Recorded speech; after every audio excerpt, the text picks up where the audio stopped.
Welcome to the Time of Stories channel. Every day a new story about love and betrayal. Don't forget to subscribe. I often find myself yearning for a manual on marriage, especially when things start to go awry.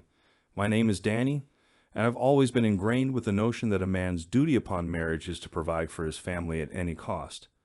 However, societal dynamics have evolved since then, with more couples sharing financial responsibilities, or even the woman taking on the role of the primary breadwinner. When Sarah and I tied the knot, I was the one with a stable job and promising prospects in my company. My work demanded occasional late nights, weekends, and business trips, which Sarah initially seemed to understand and accept.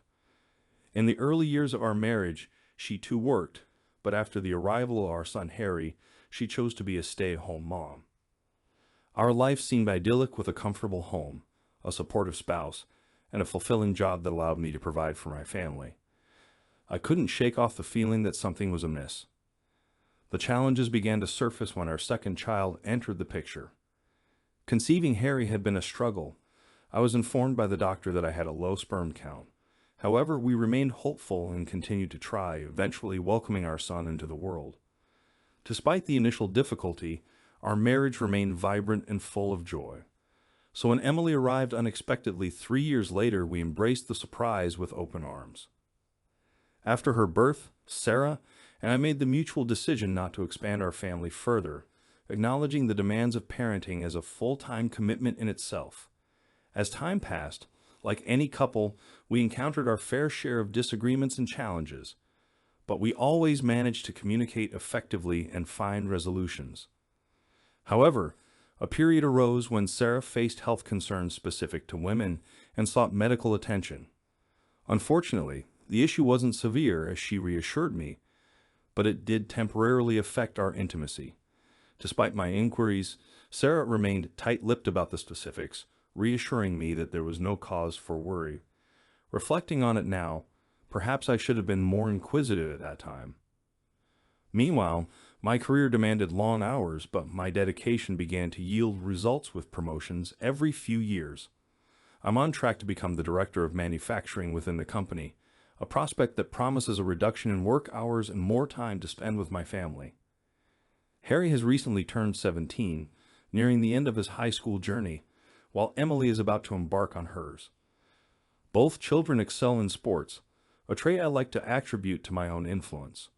Harry shines as a standout player on his school's baseball team, while Emily's passion lies in soccer, though she also enjoys playing softball.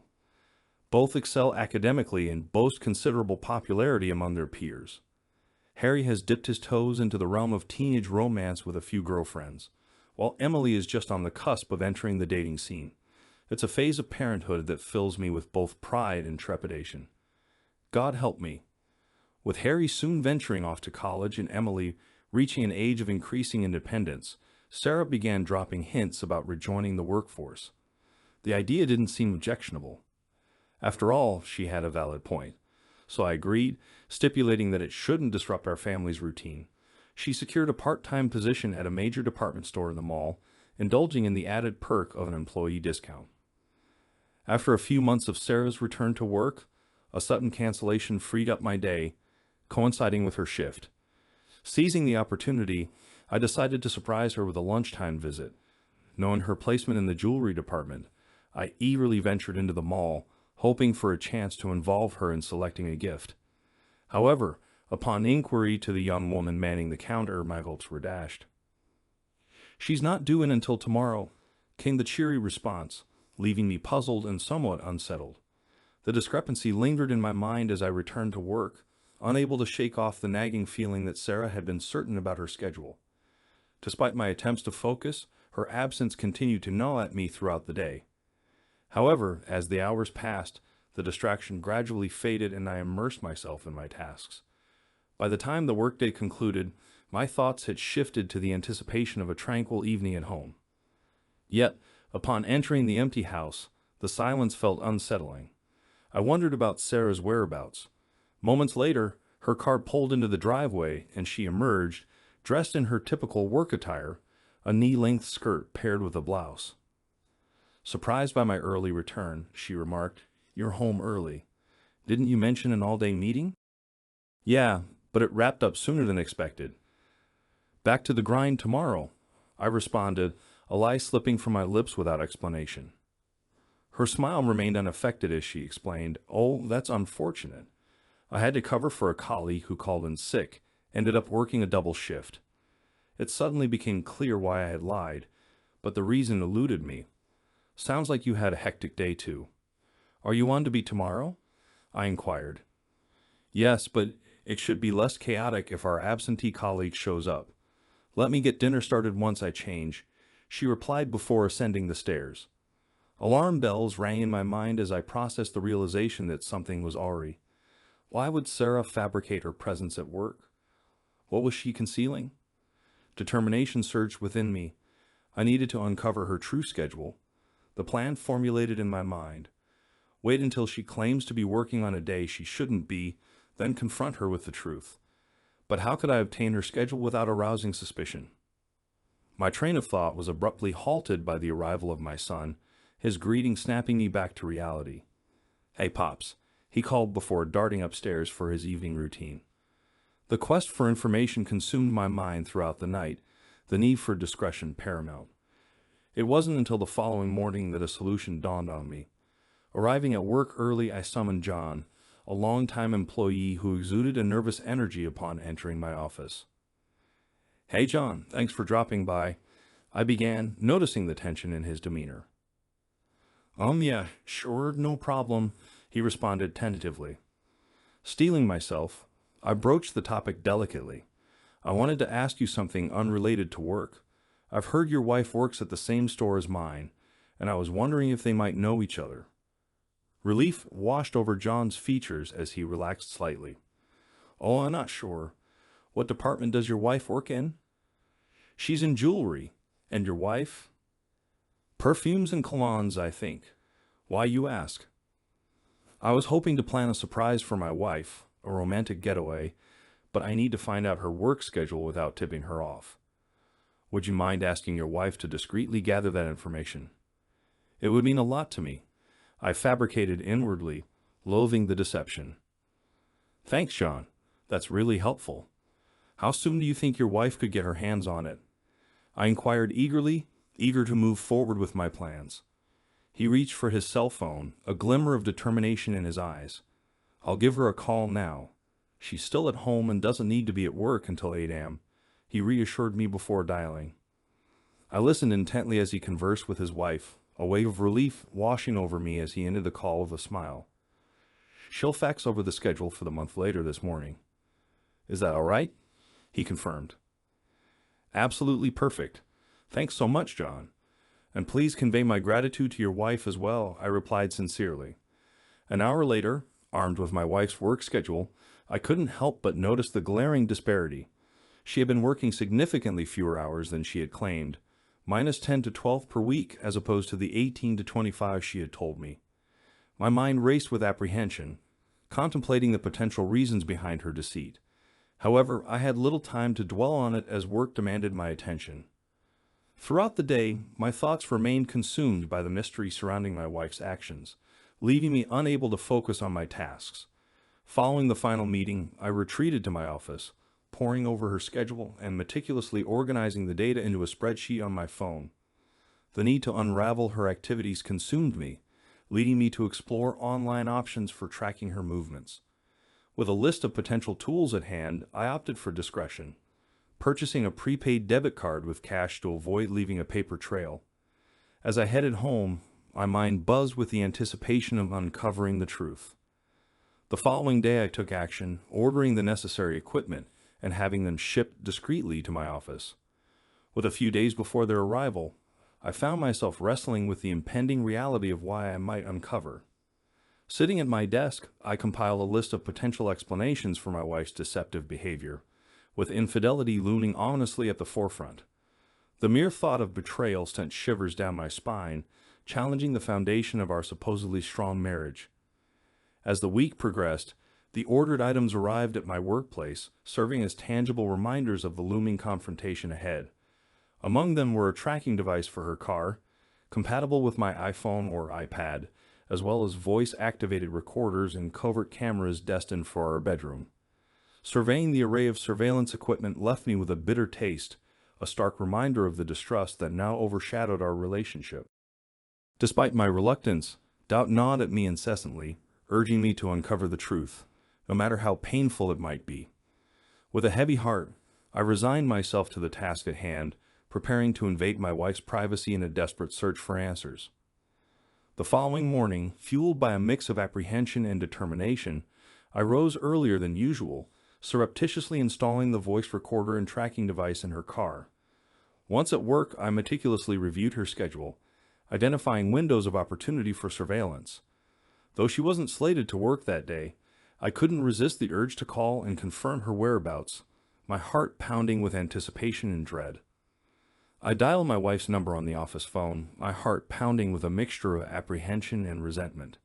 "Hey, Han, just got into work, but I forgot to ask earlier, are you working today?" I inquired, my voice betraying a hint of skepticism. "Oh, yes I am, but I'll be home before you," she replied, her tone strained with falsity. "All right, just wanted to make sure. Have a good day at work. Love you." I managed to choke out the last words, the bitterness almost palpable.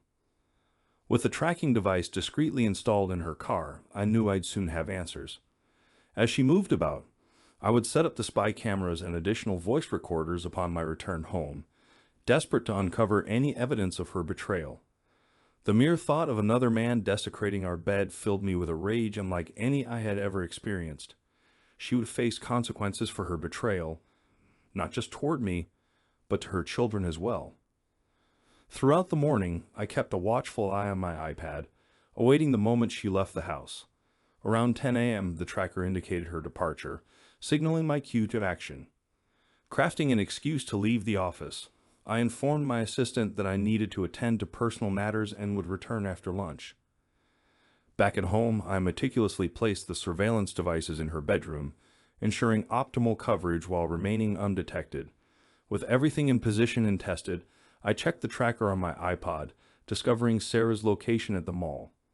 Perhaps she did indeed have to work today. I contemplated surprising her, hoping for a shred of normalcy amidst the turmoil of suspicion and betrayal. As I pulled into the mall parking lot, my heart pounded with a mix of anticipation and dread.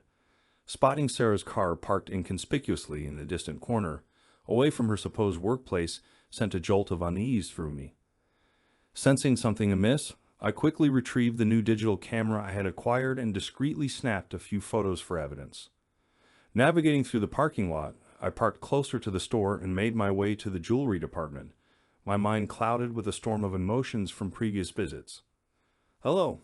I was wondering if Sarah is working today," I inquired, struggling to maintain composure. "I'm sorry, sir, but she quit last week," she replied with a sympathetic smile. "She mentioned it was interfering with her family life.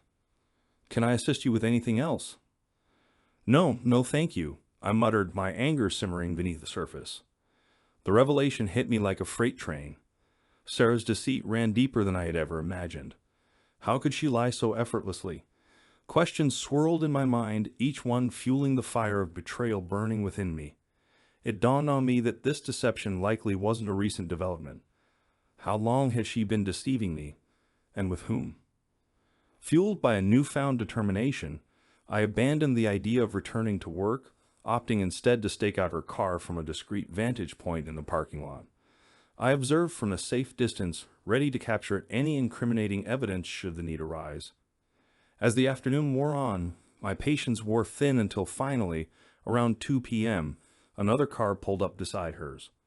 I watched with a mixture of anger and anguish as Sarah emerged from the passenger side, exchanging words and smiles with an unseen individual. Seizing the moment, I snapped several photos, taking note of the car's dealer plates, a clue that could potentially lead me to uncovering the truth behind her betrayal. As Sarah's car disappeared from view, presumably headed home, I sat in contemplative silence, grappling with the gravity of what I had just witnessed. Determined to uncover the truth, I resolved to drive by several nearby car dealerships in search of the mysterious vehicle. As I navigated the streets, the vibrant signs and flags of the dealerships promised savings in new models, but my focus was singular.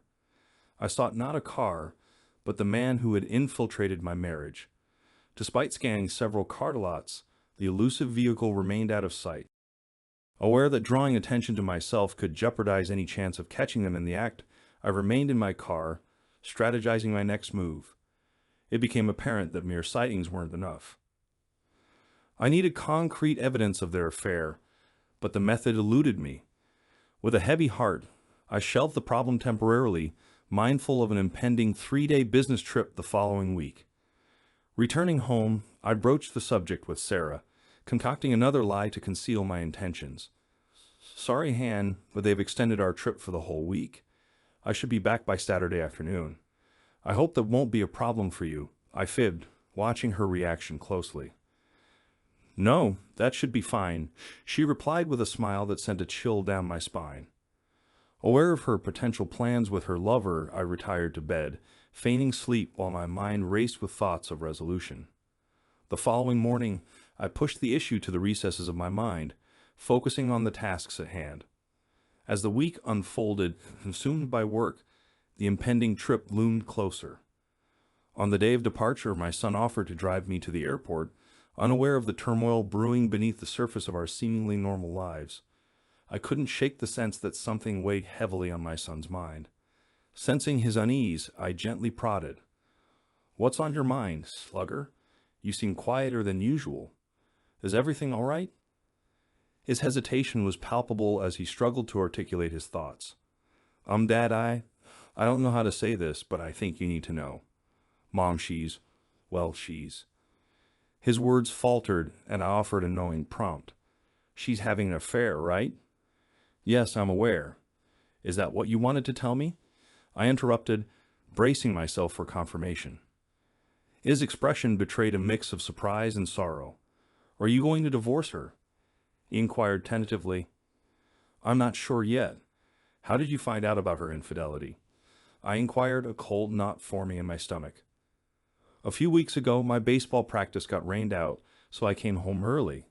It was pouring, and when I entered the house, they didn't hear me, but I heard them in your bedroom.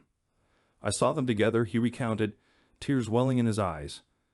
The fury that surged within me threatened to consume everything in its path. Does Emily know? I asked, my voice strained with concern. He shook his head. No, I don't think so. And I'm not about to tell her. You know how she is, he replied, his resolve evident. Good. I'm hoping to salvage our marriage and keep our family intact. Just try to act normal around your mom and sister. If you need to talk, don't hesitate to call me, all right? I urged, a sense of determination settling over me. Arriving at the airport, I embraced my son tightly. Stay strong, all right? Take care of Emily, and remember, I'm just a phone call away if you need me. With that, I joined my colleagues, checked in, and boarded our flight. We worked tirelessly to secure a significant deal with a new client, a culmination of days of meetings and negotiations. As we savored a late celebratory lunch on our final day, my phone erupted with a frantic call from Harry, shattering the temporary respite of our success. Dad, you need to come home now. Harry's voice was urgent, filled with panic. What's wrong? What happened? My own panic began to rise. It's Emily. She found out about Mom's affair, and, well, it wasn't pretty. You better get home. Harry's words rushed out. Is she hurt? What happened? I pressed, my heart pounding. Harry wouldn't divulge details. Just get home soon, please, he urged. Excusing myself from the lunch meeting with my colleagues, I declared a family emergency and swiftly checked out of the hotel. Racing to the airport, I secured the next available flight home, every minute feeling like an eternity. Upon touchdown, Harry was there to meet me, his expression grave. All right, what the hell happened? How did Emily find out about your mom's affair? I demanded as we hurried through the airport. Harry met my gaze squarely, pretty much the same way I did, but she took matters into her own hands. Softball practice was canceled, so she came home early and caught them in bed together. The only difference is she grabbed a baseball bat and took a swing at his sorry ass.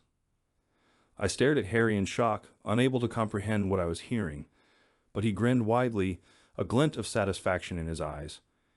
He won't be walking for a while, and I doubt he'll ever be able to sleep with women again." "She what?" My disbelief echoed in the air. It appears from Emily's account before the police intervened that they were engaged in intimate activities when she stumbled upon them. She was just as shocked and furious as I was, so she stormed off to her room, grabbed her softball bat, and proceeded to give this guy a beating. Once satisfied with her handiwork, she called 911, reporting a rapist attacking her mother and urging them to send both cops and paramedics. By the time I got home, the poor bastard was whimpering upstairs. When the cops arrived, they questioned Mom, Emily, and the guy, Martin. Emily stuck to her story, reasoning that since he wasn't her father, it must be rape, and she took what she believed to be appropriate action. Harry couldn't contain his grin. "This is serious, Harry," I admonished, though laughter threatened to bubble up inside me. Upon arriving home, I found Sarah sitting on the couch, looking distraught. I enveloped her in my arms, feigning concern. "It's all right, baby, it's all right. We'll get through this.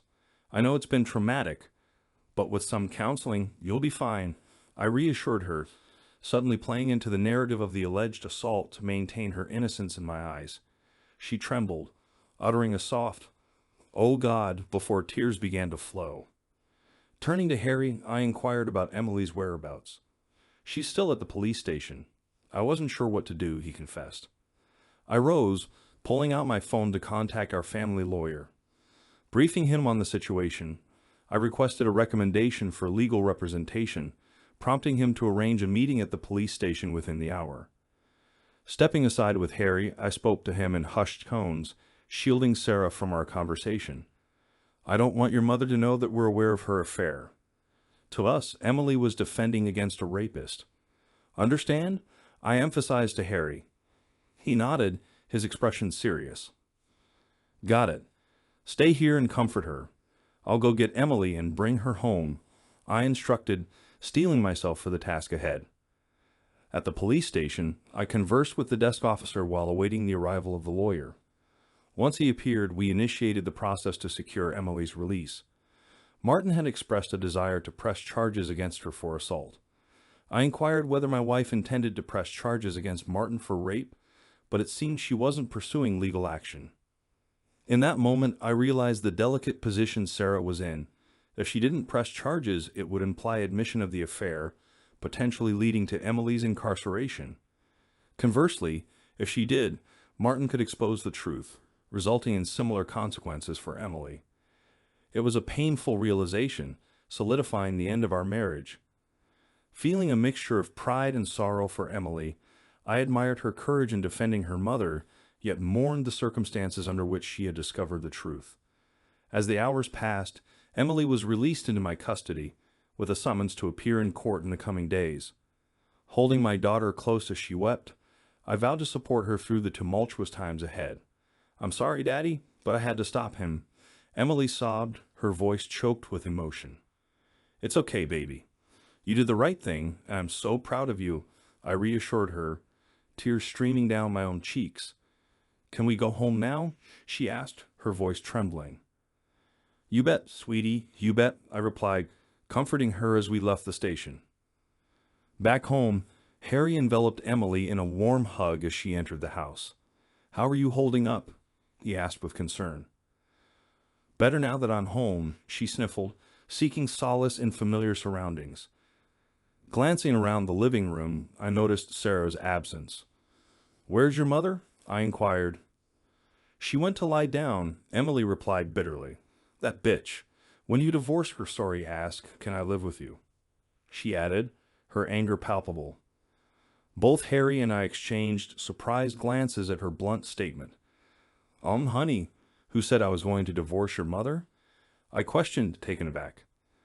"Well, I just figured since she's been cheating on you for over a year, you'd want to get a divorce," Emily explained matter-of-factly.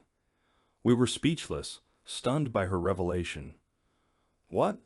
I heard them talking before I took batting practice on him. And I don't think he'll be able to date women anytime soon if ever," she remarked, a mischievous smile playing on her lips.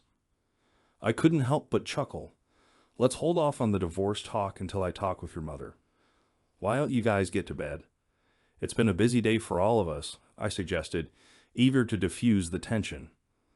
Heading upstairs, I found Sarah fast asleep on her bed, her face buried in the pillow. Opting not to disturb her, I grabbed some clothes and retreated to the spare bedroom for the night. It was late, and I didn't see the point in waking her to hear her side of the story just yet. Sleep didn't come easily, but eventually it claimed me. The following morning, I roused around 10 a.m. feeling drained. I found Harry and Emily engaged in conversation at the table. Their concerned gazes met mine as I entered, and they both rose to embrace me. "You look awful, Dad. Are you okay?" Harry asked, his brow furrowed with worry. I managed to nod. "Just tired. Is your mother awake?" I inquired, hoping to address the looming issues. They shook their heads, and Emily spoke up, her tone bitter. "Not yet. What happens now? I'd rather be there than live with her," she spat, her frustration evident. "Emily, you don't mean that. Look, both of you, your mother loves you despite the strain on our marriage. I'll talk with her and see what we can figure out." Though I'm not optimistic, I admitted, the weight of the situation pressing down on me. Suddenly Sarah appeared in the doorway, tears streaming down her face. "Please give me a chance," she pleaded. "I don't want to lose you or our family. Can't we talk? Can't we try to work things out?" As Sarah implored, the children's disdain was palpable. Recognizing the need for a private discussion, I discreetly handed Harry some money. "Why don't you and Emily catch a movie and grab some pizza afterward, okay?" They nodded, expressing their love for me as they left.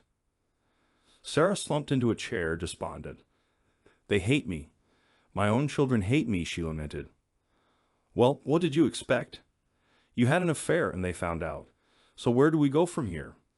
Martin wants to press charges against Emily.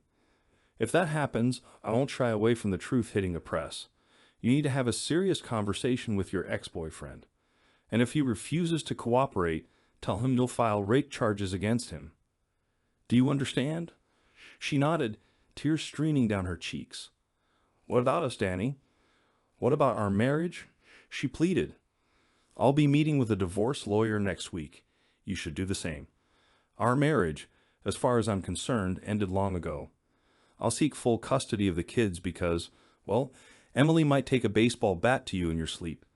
Do you really want to live in fear of your own children?" I responded, my tone firm. "But they're my children. They love me," she sobbed. "Not so much after what they found out about you and Martin. Look, this is going to be messy, no matter how we handle it. I know I'll regret saying this, but it's in your best interest to consult a lawyer and explore your options. I'll try to be fair, but you've hurt me and the kids deeply, and that's not something I can easily forgive," I explained, my voice tinged with frustration. Sarah broke into fresh sobs. "Danny, I don't want a divorce. I want my family back. Please help me." "Why? You not only cheated on me, but also on our family. The kids don't want anything to do with you now. You really messed up, Sarah, and I'm not sure if I want to stay married to you," I retorted, feeling a mixture of anger and sadness. "Please tell me what I need to do to keep our family together. I'm so sorry," she pleaded, her cries intensifying. "A good start would be for us to talk to Martin and convince him to drop the charges against Emily. Then we'll need to address why you did this and assess if our marriage is salvageable. I'm not making any promises. If you're willing to be open and honest, there might be a chance," I stated, knowing that my primary goal was to get the charges dropped against Emily. However, I had no intention of reconciling with Sarah after her betrayal. "I can talk to Martin alone." "There's no reason for you to be there," Sarah said quietly. "No, we're doing this together. This involves our daughter, and as her father, I'm going with you. Do you understand?" I asserted firmly, her head bowed as if defeated. Soon we were driving over to the hospital to talk with Martin. I was expecting a civil conversation. As we walked into his room, I noticed his legs suspended in the air by ropes. His knees were bandaged, and one arm was in a cast, likely from trying to defend himself against Emily's blows. I couldn't help but inwardly smile, contemplating buying her a car for her next birthday, even though she was still 2 years away from getting her driver's license. Martin heard us enter and looked pretty out of it, his eyes glazed over from pain medication. "Hey, if it isn't the loving couple, come on in and see what that bitch did to me," he slurred calmly, almost as if he were drunk. "Please, Martin, we just want to talk. It doesn't have to get nasty," Sarah said, her voice trembling with nerves. I sensed her unease, but it wasn't clear why until Martin's next words. "I told you to get an abortion 14 years ago, but no, you just had to have another child, even if it wasn't his," Martin spat famously. I turned to Sarah, incredulous. What is he talking about? What does he mean that Emily isn't mine? Oh, he's just talking nonsense because of the drugs. Don't pay any attention to what he's saying, she stammered, visibly shaking. Is that so? Well, then I suppose a DNA test will prove beyond a shadow of a doubt that she is my daughter. Maybe I should get one done for Harry as well, just to be sure he's mine too. What do you think, dear? I seethed with anger, feeling more furious than I had ever been. Sarah ran from the room in tears, leaving me standing there. I turned back to Martin, meeting his gaze head on. "All right, listen up, asshole. Here's what's going to happen. First, you drop the charges against Emily. Second, you stay the hell away from my family. And as for Sarah, you can continue your affair because she won't be my wife for much longer. Got it? Now you and Sarah can enjoy each other's company to your heart's content," I demanded, my anger seething. Martin began to cry, lamenting. "That little bitch has done everything to ensure I can't reproduce anymore." "Yeah, well, I'm buying her a car for her next birthday," I retorted, unable to suppress my sarcasm. Turning serious again, I asked Martin directly, "Is she your daughter?" He nodded, unable to speak. "And you and my wife have been carrying on this affair for the past 15 years, I questioned. Once again, he nodded. It was a crushing blow to my ego, and I was grateful that Sarah had left the room, or else I might have done something I'd regret. Sinking into a chair, I stared blankly into space, grappling with the realization of how blind I had been. It struck me then the medical issue Sarah had experienced years ago, the one she never fully explained to me. A chilling thought crossed my mind as I looked back at Martin. That medical problem she had a few years ago, was it another pregnancy that she terminated? He nodded solemnly. I warned her that if she didn't get an abortion, I'd tell you that neither Emily nor the last one were yours. I buried my head in my hands and wept bitterly. That foolish, foolish woman, I thought to myself. After about 10 minutes, I collected myself and left Martin's room. Sarah was sitting in the waiting room, her gaze fixed on the window.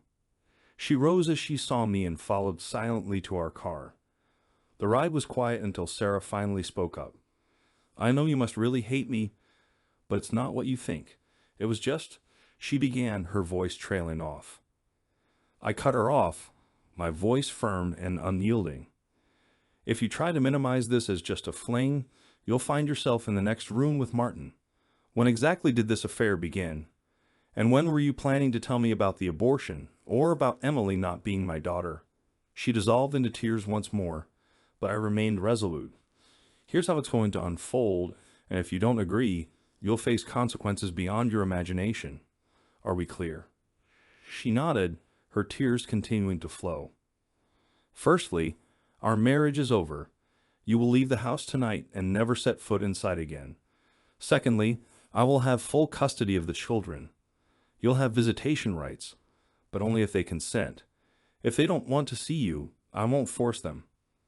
Thirdly, if you ever breathe a word to Emily about my paternity, I'll ensure everyone knows about your affair with Loverboy, as well as the abortion you tried to keep hidden.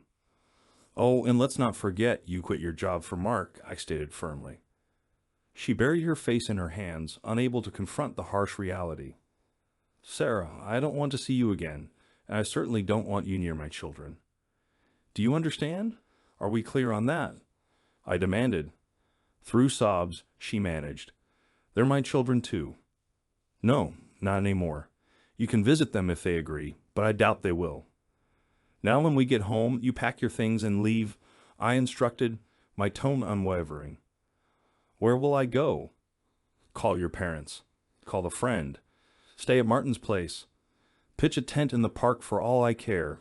Just get out, I retorted bitterly. We sat in the driveway in silence for several minutes, the weight of the situation heavy between us. After a tense silence, I couldn't bear it any longer. Why, Sarah? Wasn't the family we built, the beautiful home, enough for you? She remained seated, her voice barely above a whisper. It meant nothing to me.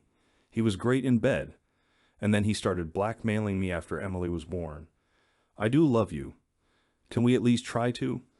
I cut her off, my voice thundering with rage. 15 years, Sarah. You cheated on me for 15 years. And now you want to work it out. Get your belongings out of my house now. I stormed out of the car and marched into the house. A few minutes later, Sarah followed, silently packing her things. An hour passed, and she had her bags and boxes ready. She loaded them into her car that returned to the house. I'll need to come back for the rest. I'll be staying at my parents'. Can I call you to arrange a pickup time? She asked softly. I nodded curtly. You've destroyed something good, Sarah. I hope you realize that. Without a word, she left. About 2 hours later, the kids returned, surveying the changed atmosphere. Where's Mom? She doesn't live here anymore. I told her I'd get custody of you two, and she could have visitation if you agreed to it. I'm sorry, but our marriage was beyond saving, I explained. Emily approached me and hugged me tightly. Thank you, Dad. We love you. Are you ok? Harry asked, concern etched on his face. Not really, but I will be with you two by my side, I replied, pulling them close. 8 years later, and I managed to move forward from the turmoil Sarah had brought upon our family. The kids wanted little to do with her, allowing only brief visits every other weekend, often filled with scheduled activities or games. Despite my efforts to encourage more contact, once Harry turned 18, he firmly asserted that Sarah was no longer his mother, delivering a blow that echoed Emily's sentiments. Witnessing Sarah's devastation was a rare moment where I felt a pang of sympathy for her. Martin was eventually released from the hospital, dropping all charges after a stern warning from me regarding potential repercussions. He now relies on a cane, with rumors swirling that his vitality has been irreparably damaged, even with medical interventions. It's a fitting outcome, considering the pain he caused. At Emily's urging, we underwent a DNA test which confirmed she is indeed my daughter. The relief we felt upon learning the truth was palpable, and we held each other tightly, shedding tears of both joy and release. Yet lingering in the back of my mind is the haunting question. Was the child Sarah terminated also mine? It's a question that may haunt me forever. Sarah eventually settled with her parents for a while, securing a full-time job before eventually relocating out of state, and we gradually lost touch. Despite this, she still sends birthday and Christmas cards to the kids, but they always return them unopened. Harry earned a baseball scholarship and enrolled in a prestigious university, while Emily pursued her dream of becoming a nurse at college. Both are thriving academically and have begun dating. Harry has found a steady girlfriend, whereas Emily jokingly remarked that she wants a partner just like me, though I believe she deserves someone even better. It took me several years to muster the courage to date again, but eventually I met a wonderful woman with whom I share a fulfilling relationship. Marriage isn't on the horizon, and I'm content with that. The pain of the past still lingers, but with each passing day, it diminishes